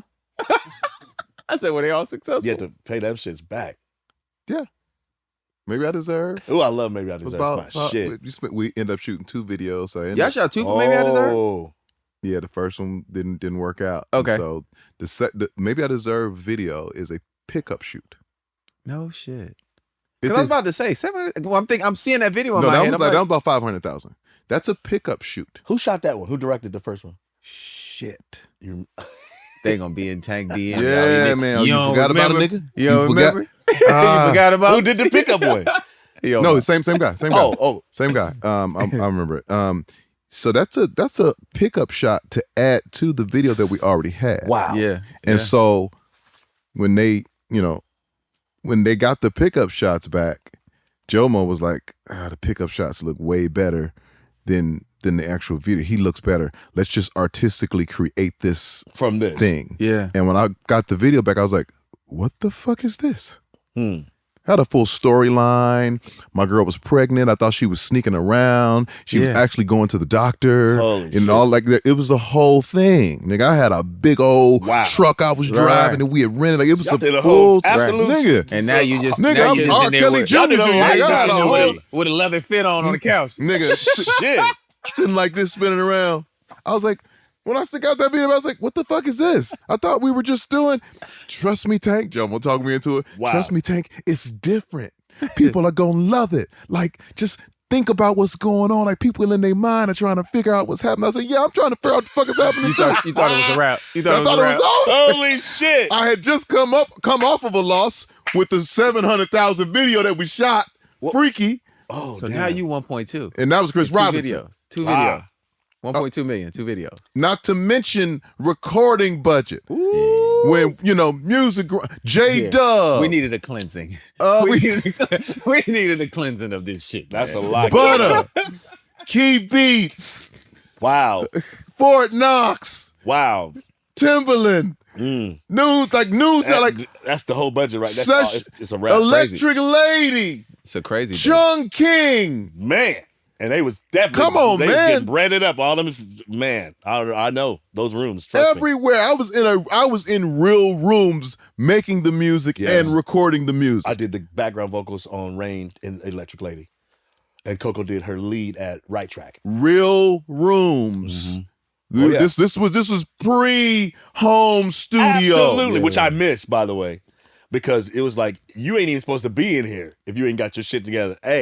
Number one, you're not even in here. I had to be a good 1.5, 2 million in the hole Before anything. before I made a dime. Good back. God. Yeah. Easy. Yeah. Time to get on the road. Time Man. to cleanse. Wow. And you know what's crazy? Like today's world, that sounds like absolute foreign. They would never in a million years. Not without any real traction. Right. Right. You have to have all the. So all let's the, because you know I deal with this shit every day. tie it in. I do this. Nigga go viral. You singing on that microphone that's hanging out of the sky. I don't know where it's hanging from. Hey, And the now they analytics offer, come in. now you out there, they offer you $1 million. Yeah. So there's There's a give and you know what I take. mean? It's a trade-off. There is a trade-off other than a kid coming into the office Right. and blowing the room away and everybody going crazy off this artist. Now they're going, What you I got? don't really know what this shit is, but it got 47 million views Here go the metrics. in 3 days. It's the metric People company. obviously like it. You know what I mean? So it's like I There's am something there. Yeah, like I'm one of those people still that I love raw talent. Mm-hmm. You know what I mean? I love raw talent, even if don't nobody else like it but me. Right. But that can be expensive, Very. and that's Trying to develop it. a real gamble. But and also, I've never worked for anyone, so that's me even having that conversation with my friends who are A&Rs, Mm-hmm. and I'm like, yo, you really want to sign that? Mm. And they're like, not really, but here goes these metrics. and here go what they pay me every month or what they what I'm saying. I got to work on these things and I got to bring stuff in. Wow. And then I have to find that common ground with them of understanding, Mm-hmm. because best believe me and my homies, we be having real conversations. Nigga, that's trash, What dog. the fuck? Your type You of shit. really signed that? Wow. I didn't think about how much you probably deal with that. Just that alone. Every day. That's crazy. Every day. So you know what I mean? Like it as much as it's changed, it stayed the same as well, but in another way. Right. You know what I mean? And now, like Tank was saying, with the whole, entry of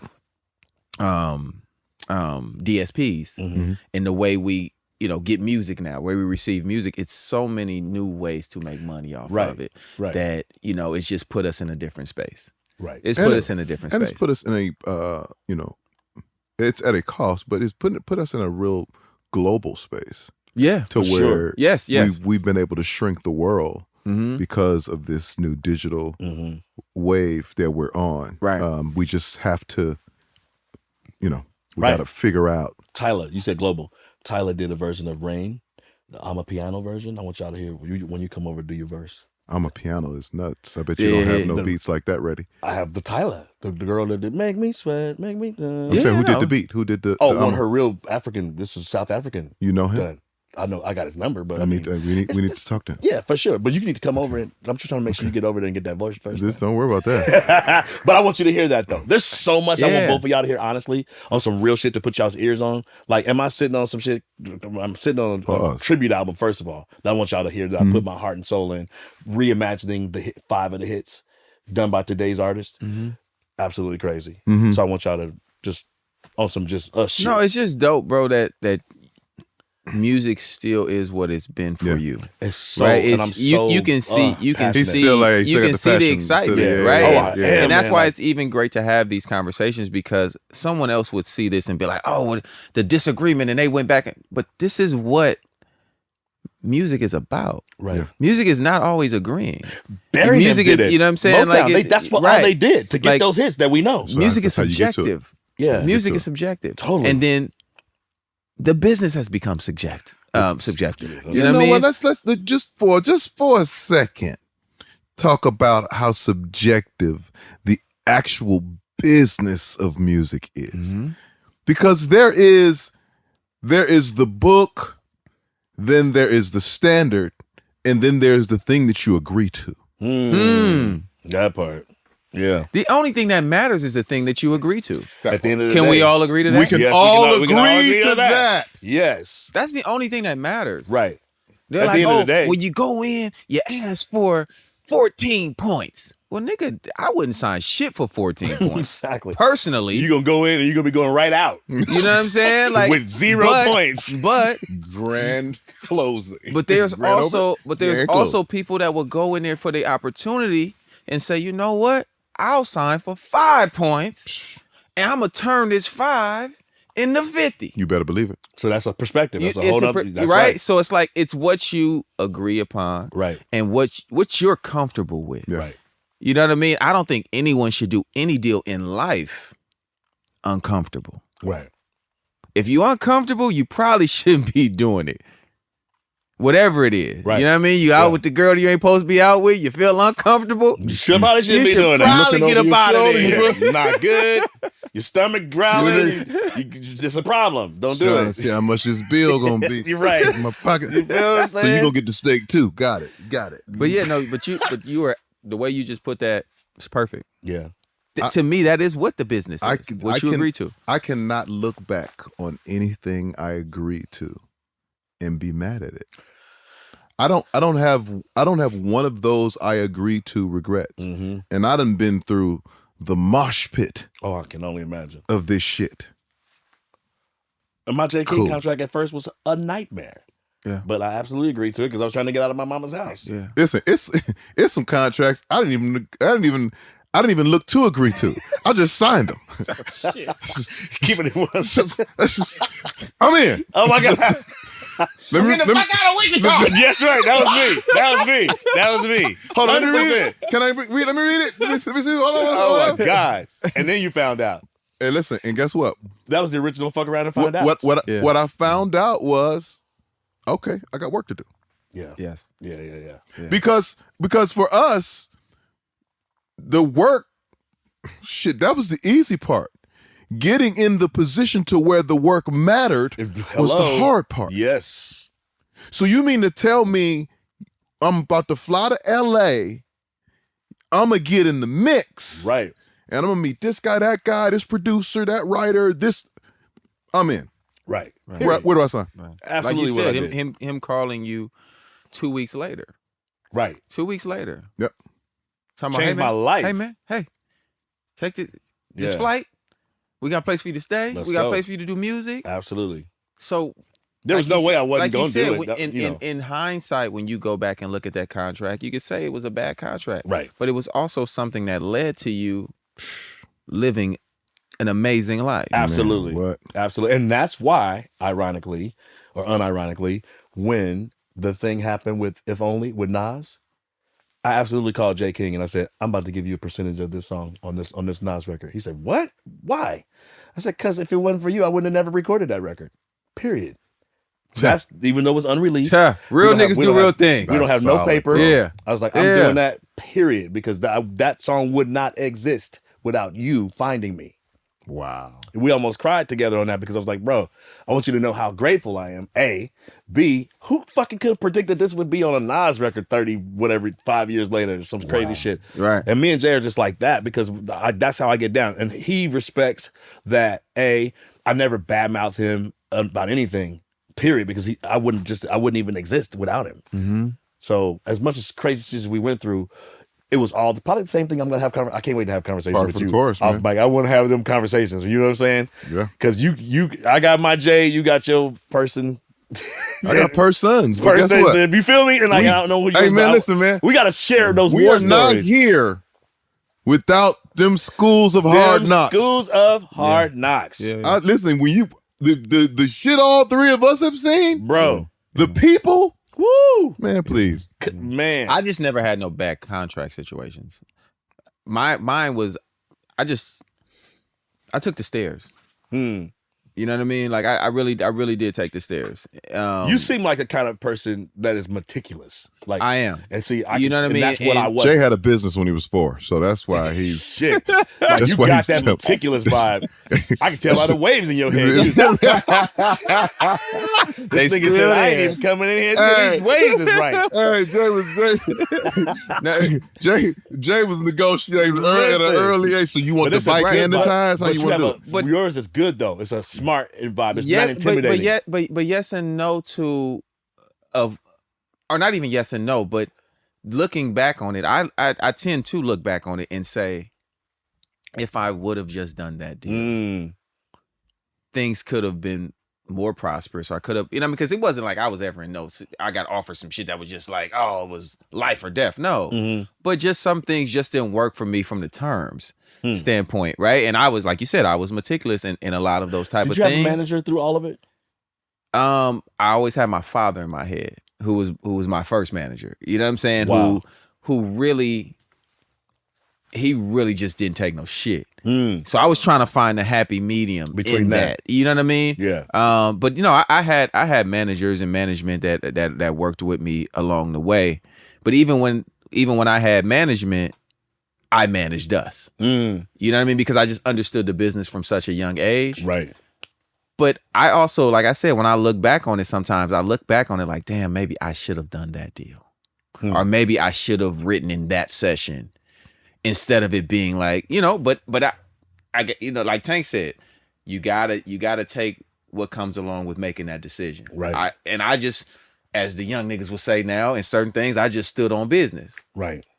I ain't make some millions that I probably should have made though. By being a little too extra with that shit. You know what I'm saying? Yeah. So I watch medium. when people be like, oh, well, I didn't do this. And you have a choice. Right.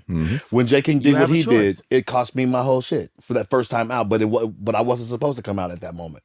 Right. But you couldn't tell me that then. I was like, you just destroyed my whole shit from one fucking outburst. Yeah. Right? I was devastated to the point where like fetal position, crying like a baby, like, what am I gonna do? Yeah. Yeah. I just made this whole album and nobody's ever gonna see it's not gonna see the light of day. I could have never predicted what was gonna happen in the next 4 years. You know what I mean? Yeah. So I mean, those are the things I really like sharing with you guys because A, we can share those war stories. B, we survived them. Right?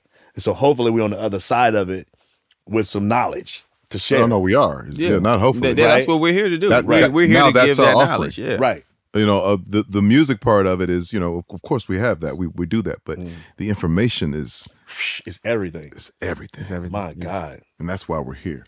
Yeah. Yeah. The more you know.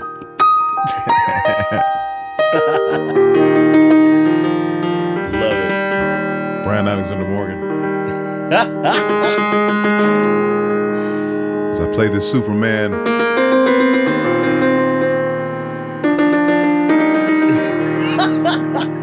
It's what you are, my brother. Oh, man. The people want to know. Oh, Lord Jesus. A lot of your music has been. And a lot of our favorite people's. What has been? But now we want to know yours. Yeah. Okay. You have a lot of musical information. A lot of musical gifts and talents. Yes, sir. And we're asking, who's your top 5? Your top 5. Wow. Top 5. And we're not talking about remixes. Your top 5. R&B Singers. R&B Songs. We wanna know. Yeah. Before you go. Hey. Wichita will go. But we gotta know your top 5. Wow. Yeah. What you found out? Top 5. Okay. All righty then. Your top 5. Yes, sir. That's why you went over to Church of God in Christ, Okay. right? You wanted to hear that? That's what you wanted to hear? Okay. Right? Deliver. All right, top 5 in no particular order. I'm still playing chords. Oh, no, you know what? Of course he is. He's still playing chords. Get out of here. You know what? Now I'm done. Brian Alexander Morgan. Beautiful. Thanks. I'm here all week. All week. I play so fine, don't you agree? Your top 5 R&B artists. Artists. Oh, yeah. So first you said singers, now Don't- artists? no, artists. Artists. Listen. Woo. Singers, artists, it's Yeah, just the whole thing. top 5. Okay. I'm asking for, can I do top 5 male and then top 5 female? Can I do that or no? If you would like to. I think I would like to do top 5 That's male. 10. Top 10. That's 10 Oh, Lord Jesus! Your top. Okay, go ahead. Okay, got it. All right, so top 5 male. Gotcha. Okay. Obviously Stevie Wonder, my first influence. Why not? Michael Jackson, Why not? because he's the only person that's ever had 3 different voices and had hits in all 3. Talk to talk. Talk to talk. 3 voices. Yep. And for those who don't believe No it, argument. I like to name the joints. There's the I'll Be There, I Will Want You Back voice, and then there's the Dance Machine, Get It Together voice, and then You're Off the Wall and the rest of his stuff voice. That's 3 different You voices. might go forward with the bad voice, but keep going. All right. Boom. So Butterfly's voice too.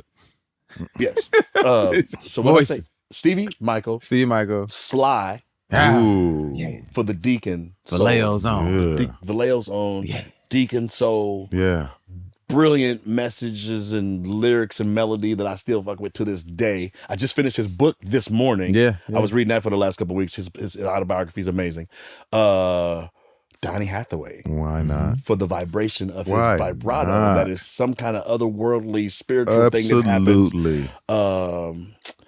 And I gotta go with Luther Ooh. because of just how he just did a thing that nobody had done, and it was a thing that was his own. I think he was the cleanest, straight ahead singer. That ever. Just was Ever. all tone. It was all grace. Woo! Yeah. Tone. So that's my 5. Those are my guys. Okay. My ladies. Okay. Rita, you start with the queen. You got to start the queen. Shaka. Ooh, yeah. Gladys. Ay. Kim Burrell's in there. Ugh. And I'm gonna put for the old school classic Ella. Yeah. Those are my 5. The lady list was crazy. You feel me? Hey, this is stupid. Because I'm so real. Yeah. You feel me? A lot of the other people that came are derivatives of one of those things For sure. Yeah, for sure. in some kind of way. All right. So there go my top 10. Your top 5. If we could do 5. This time. Your know what? top 5. This to break the rules. here. Okay, I gotta. Teddy ain't produced nothing. Oh! Here we go. Please, Lord, I gotta be here on the editing on this. I can see already. It's all playing. Yeah. When we edited this he gonna episode, karate chop the shit out of Yeah, you this ain't- at the NAM. This is not. It's not one of those shows, buddy. This is the fans. Nigga. We playing the whole tape. No, I'm not. Oh my God. Whole tape. Your top 5 R&B songs. Ooh. Rock with you. Why not? I love Golden Lady, Stevie. So much. But then I also love As by Stevie. And I also love Knocks Me Off My Feet. Man. You know you have 4. Is this? I know. Are you trying to pick one of those, or are you I'm at just 4? so torn because 5 is too short. I gotta go with I love Stand by Sly Yeah. for what it's saying. Love Stand. There's a midget beside him. Like he's got just the metaphors in Stand are just ridiculous. There's a midget standing tall and a giant beside him about to fall. I love couplets like that say so much with so little. I guess that would be my top 5 of those R&B songs. Shit. Yeah. 3 Stevies. Yeah. Because that's how impactful he's been on my life. Yeah, and I mean he's Getting an argument out of us. he's on that. Lord Stevie. Yeah, for sure. Come on now. Let's make a Voltron. Let's make a super R&B artist. What we're gonna do is we're gonna get the vocal from somebody, the performance style from somebody, the styling from somebody, the passion from somebody. When you say styling, are you talking drip? Okay. Yeah. And then we want to know who's going to write and produce for this artist. We're going to add this for you. Oh, y'all get tricky. Yeah. Sometimes we do that. Good God. Who you getting the vocal from for your super R&B artist? One vocal. Ooh. Mm-hmm. Today's artist. Let's see. You're making an artist. You're just making all time. You're making an all-time artist. So okay, I'm getting Building a vocal from. So What just did you say? pure Is vocal. it vacillating? Yeah. Never heard that. Let's see, vocal. Oh, performance. No, we're talking vocal. Just the vocal. Just the vocal.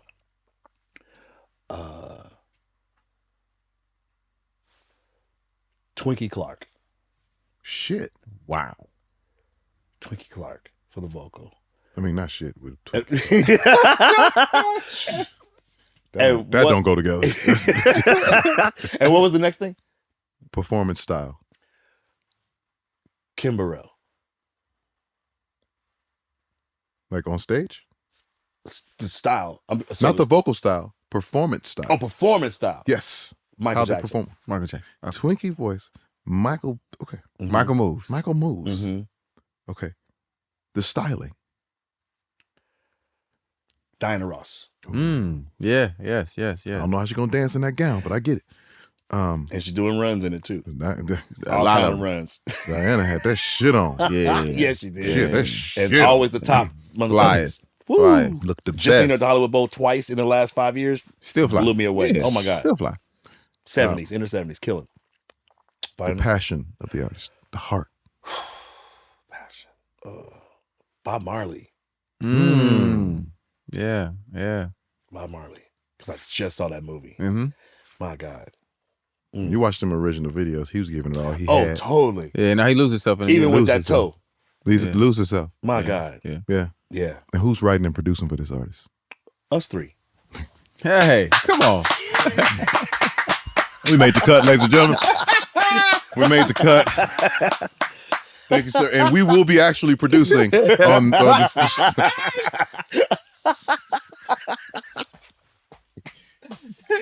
This was great, Can you guys. tune those drums? Love. Wow, y'all. Y'all got me with that one. I never heard that setup before. That's an incredible setup. That's crazy. Can you even imagine that, Voltron? That's crazy. That would be insane. That would be insane. Yeah. We got something special for you, though. Oh, Lord, here we go. I ain't saying no names. Hey, I ain't saying no names. Come on. I ain't saying no names. I ain't saying no names. Where you was, who you with, what you did. Don't say shit. I ain't saying no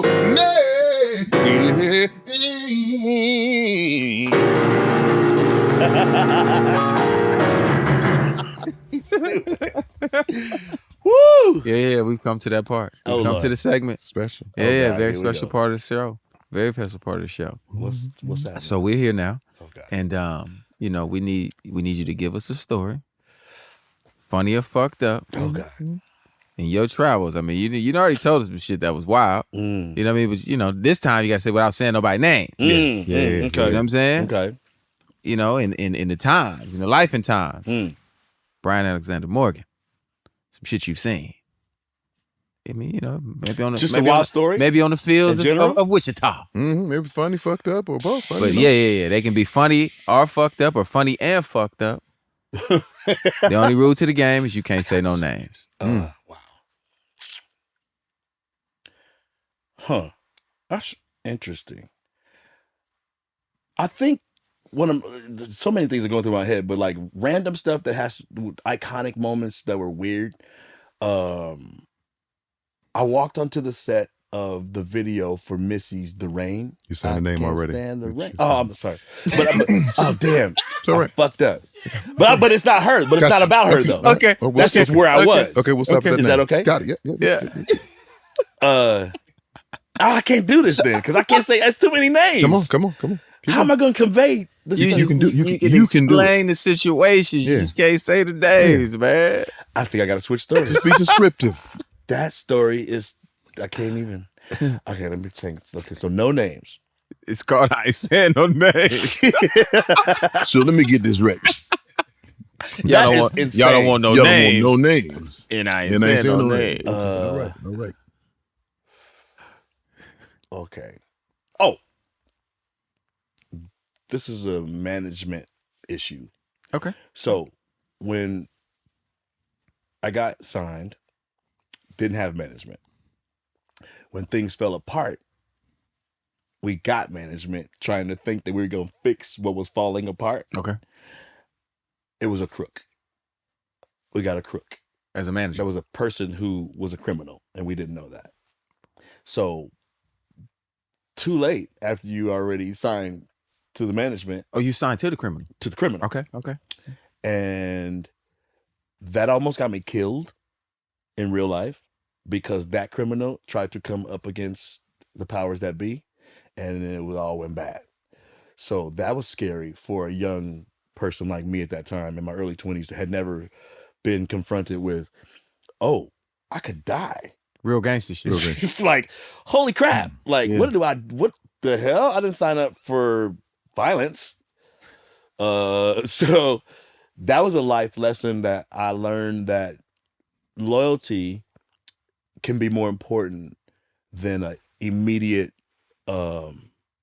gratification. Mm-hmm. Like, ultimate loyalty is important if you have to have somebody like in your corner that absolutely got your back, even when business might be effed up. I learned that the hard way. I had went with some other people that I thought had my back, but it almost cost me my life. Literally. Yeah, it was bad because the person who I should have had my loyalty to was so offended that I brought this outside person in who was absolutely a criminal. The kind of shit you can't even make up. Like, and I didn't know any of those things. So I was learning all of it in real time. Like, whoa, what? You know, so that it's probably not the story you was looking for, but that happened. Yeah. That happened. That's the music business. It's scary. Yeah, it was that's scary. good. So I That- say that's- to yeah. any people in this game, or when you're doing what you're doing, and I've heard horror stories. We talked about people hanging people out windows, all that stuff. All those things have happened to certain people.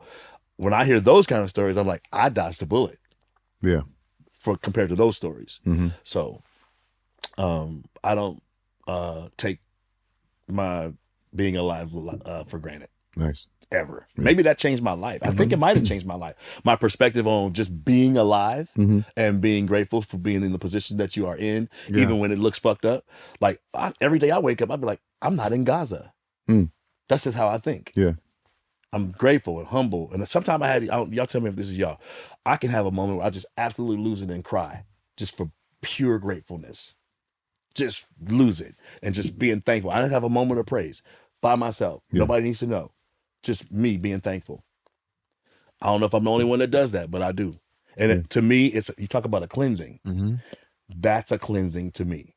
When I have those moments, I call them my private spiritual moments where I'm just like, let it out. Whatever it is, thank the universe, thank God, whatever it is you pray to.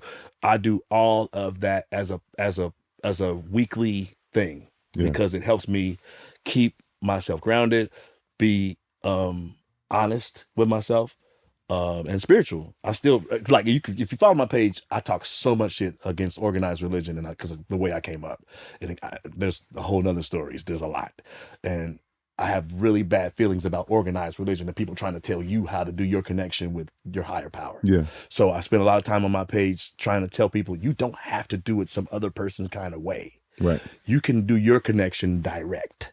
Yeah. And keep the middle stuff out. People out. That's what I do. I don't know why I went there, but I don't. Wait a minute, somebody needed to hear it. Yeah, I wanted to share that with you because that really is We have a spiritual fan base. Yes, so Lord. Yeah. On some real, like that's 100%, like for real. And so all my praise happens privately. I love it. I don't need to do it in front of folks. I don't need to impress nobody with nothing. But it's very real. And since I lost my mom in 2006, lost my sister in 2004, lost my mom in 2006, and so I feel like when those moments happen, it's her reconnecting with me and reminding me of what she taught me about gratefulness and humbleness and all the things I learned that have nothing to do with any of this business stuff. So I carry it with me. Yes, sir. You mentioned when you said your father, it instantly made me feel absolutely. that about my mother. Wow. Yeah, my father's still alive. We cool. But when I lost her, she was the force that kept me 100% real. Yeah. You know? So she was super proud of me for doing what we like. Her son was working with Aretha. I'm in Detroit with Aretha. What? Her son? What are you doing? What? You know, she grew up on Aretha. So like, that's crazy. Yeah. So That's what this music does for us. Yeah. That's what it does for us, man. It takes us Makes and puts us in places that we never imagined. Right. Yeah. Right. And I'm still thankful to be here, just to be here. Thankful for you guys with your platform that I made it on. Because everybody watched this joint. They love this. They love y'all, man. They do. Yeah. I know that for a fact. Yes, sir. Everybody, you know how many people have been asking me, when you gonna go on there? You ain't legit till you go on there. Nah, don't do that. I done I don't want that pressure. But no, I really got it though. I got like, they see me on other people's things. They be like, when you going to the real joint though? Oh, no, don't do that, man. I'm not even joking. Wow. And then I felt bad because of like when I tried to reschedule that first time when it didn't work, I was like, oh, they ain't fucking with me. Oh my God, I blew it. No. You're a guy. Absolutely. Kidding me? Appreciate you guys. We have the utmost respect for what you've done, man, and what you're doing, and just your presence in this music game. Thank you, man. Appreciate and coming in here with that type of energy, man. That you've been in this game for as long as you've been in it and still love it. Oh man. And because we're around everybody. Right. Everybody don't love it no more. Facts. You know what I mean? And I when I'm around people who have been in it who don't love it anymore, it's disheartening. Yeah. You know what I mean? Because this is obviously something we do from our heart. This is something that is really been embedded in all of us and has, like I said, taken us places and put us in, situations that we never could have even imagined. Facts. Big time.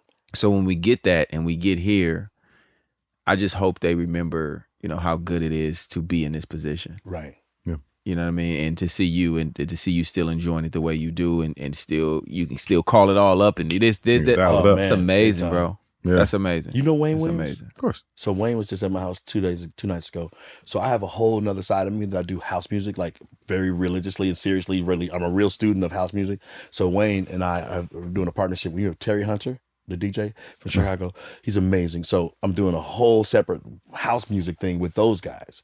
So I just am thankful that I have all these outlets to do these things. Like, and then my hip hop stuff is like with Deputy. I also sing on house tracks. Man, I would listen. I hope y'all really come over. Like, don't. No, we're not as they those. say in We're not West Coast, those guys. Don't do me. Yeah, I need y'all need to. We're not those guys. Because I'm telling you, like, I want nothing more than to get you guys' ears on some of these things I'm working on because I'm excited about them, and I want y'all to. I just want to get some feedback from y'all. And absolutely. And it's you business wise. Like, I have a couple of people that are trying to do some things with me, with hedge fund people right now, some things with these records, and I'm trying to figure out the best way to move to get these records out because I know I'm sitting on gold. I know it. I haven't felt this way about these particular records like in a long time. Yeah. And I know there's the particular audience that's waiting for these records they are ready. Big time ready, especially after verses and after all these things, right? So I'm sitting on these records and I need to get them out, but I'm weighing a couple of situations. Right. And I feel very alone in trying to make the decisions. It's good that I have these options, but I need to have people to bounce some options off of. Right. And you guys are the perfect guys because you've been in multiple situations and deals. Like, there's ways to do these records and get them out. Absolutely. You know what I mean? So after y'all hear what I got and what I'm sitting on, I want you guys to really share with me how y'all think I should move. Okay. Easy. Yeah. I need that. That's easy. Yeah. Because every time I talk to other certain people about it, they don't understand it like y'all do. They're more approaching it more of like, if they're not approaching it all the way from a hedge fund only perspective, or they're approaching it from okay, you need to do this or do that with your catalog. Well, I already did the thing with my catalog. I got that part and that. So, and I haven't sold my whole catalog like a lot of people. I still got most of my catalog, but I did do a little piece and it got me what I wanted. Get you what you need. But here's the deal. At this juncture with these things I'm sitting on, it's time for me to figure out how to leverage the physical stuff I have too, not just my intellectual property. You feel me? Yeah. So in that way, I feel like you guys are going to be a good asset to tell me, hey, B, A, B, or C. Yeah. In the moment where I'm trying to make the decision, because We'll keep have it had all meetings. the way 1,000. It's crazy. I know you will, and that's what I 100% love. And I just want you guys to hear it as musicians and singers and writers and the kind of shit you guys love. Perfect. Boom. We'll bring some sushi over. Bring it. You like sushi? I don't eat sushi, but go ahead. What you eat? Anything Midwest. Cabbage, greens. Sizzler? Sizzler. I said cabbage and greens, not white people shit. Our church went to Sizzler. I don't know what you're talking What? about. No, we went everywhere. Anything but Sizzler. We do Midwest. No. Ponderosa? What you think? That's hilarious. That's hilarious. No, some soul food shit. Get you some Ponderosa. Oh, you want me to go down to Doolin's? Huh? Doolins, You wanna baby. go down Let's to the talk about soul it. food kitchen Let's to talk bring it on? about it. Doolins. Now we Maloney's on talk. standby, baby. Come on with the greens. They keep it wet. Are we you done? know? Are we good? That's perfect. So look, I swear, guys. Where you going? We gotta wrap this gotta close you out. Oh, I don't know. Okay, He's like, all right, I'm just get up. Ladies and gentlemen, first of all, we love you, brother. Oh, thank you. We appreciate you. Thank you. You know, as a brother, as a musician, as a great, Yes. you are. Thank you. You are that. You know what I mean? This is Appreciate you, man. this is your flower day, my brother. Hey, so that people can appreciate it. understand who and what you are, Wow. and you get Thank to you. talk that talk, and share that good energy with. Was this a good show? What did we do? Is it Come good? on, Great, man. bro. Come on, man. It's Is great. it a good one? Yeah. It's great. It's great. Yeah. Okay, good. Good. Ladies and gentlemen, my name is Tank. I'm J Valentine. And this is the R&B Money Podcast, the authority on all things R&B. And this has been a good episode with our brother, Brian Alexander Morgan. R&B